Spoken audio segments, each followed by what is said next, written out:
안녕하십니까. 저는 저희 팀의 팀장이자 발표를 맡게 된 박성식이라고 합니다. 북서태평양 태풍에 의한 해수면 냉각의 분석과 예측에 대해서 발표 시작하겠습니다.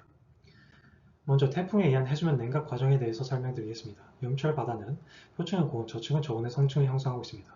하지만 태풍이 발생하면 형성된 구름에 의해 태양 복사열은 차단되고 바람에 의해 차가운 저층수가 올라온 용숭 현상이 발생하며 표층에서는 증발에 의해 열을 뺏기게 됩니다. 그리고 강수에 의해 해수면 온도는 내려가게 됩니다. 이와 같은 과정으로 태풍 발생 시 해수면 온도가 내려가는 해수면 냉각 현상이 발생하며 이 현상은 태풍이 지나가고도 수일간 지속되게 됩니다. 해수면 냉각은 해양 생태계의 변화를 이야기할 뿐만 아니라 태풍 발달을 억제하는 역할을 하기도 합니다. 따라서 해양 생태계를 보호하고 태풍 발달을 이해하고 예측하기 위해서는 태풍에 의한 해수면 냉각을 분석하고 예측할 필요가 있습니다. 해수면 냉각을 예측한 선행 연구들은 모두 우수한 결과를 보였지만 일부 미흡한 부분도 있었습니다. 저희는 선행 연구들의 미흡한 부분들을 채우는 데 목적을 두고 본 연구를 수행하였습니다. 본 연구 해역은 북서태평양에서 태풍에 의한 해수면 냉각이 빈번하고 그리고 두드러지게 발생하는 대륙분과 외역을 대상으로 하였습니다. 사용된 데이터는 다음과 같습니다. 연구의 목표인 해수면 냉각은 태풍 도달 하루 뒤 감소한 해수면 온도로 정의하였습니다. 예측 변수 평가를 위해 예측 변수들과 해수면 냉각 간의 상관 분석, 선형이기 t-테스트, 그리고 특징 중요도와 세프리 분석을 수행하겠습니다. 다음 과정을 거쳐 모델을 학습했으며 후보 모델별 정확도를 비교하여 최종 모델을 선별하였습니다. 그리고 앞선 예측 변수 평가 결과를 바탕으로 다음 조건을 만족하는 변수들을 예측 변수로 사용하여 가장 높은 정확도를 보인 최종 예측 변수를 선별하였습니다. 3장은 해수면 냉각 분석 결과입니다. 도수 분포 결과 태풍에 의한 해수면 냉각은 마이너스 0.5도에서 0도 사이의 구간이 전체 자료의 약 절반으로 가장 높은 빈도를 보였습니다. 외해역에서 태풍은 주로 북서 방향으로 진행했으며 대륙풍에서는 북북동 방향으로 진행하였습니다. 이를 태풍 빈도 분포와 함께 보면 태풍의 진행 경로가 이 파란색 화살표와 같음을 알 수 있습니다. 해수면 냉각 분포에서 해수면 냉각이 강하게 발생하는 해역을 빨간색 타원으로 나타내었습니다.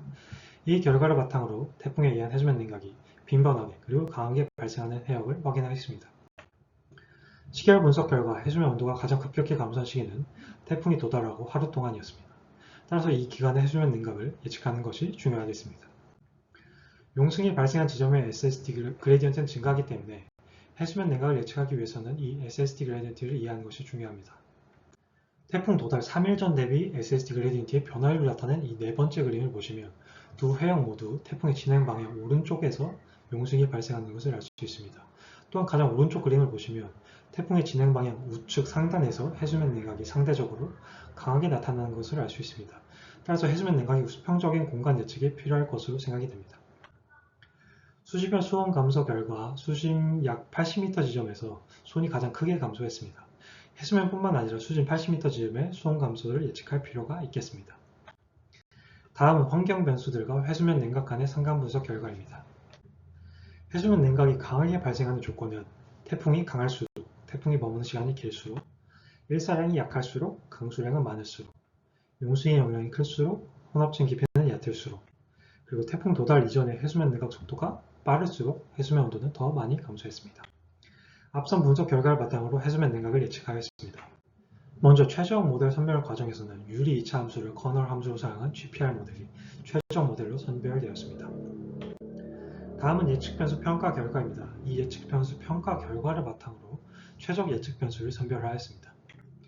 예측 변수 선별 결과 모든 변수를 사용했을 때가 가장 높은 정확도를 보였습니다.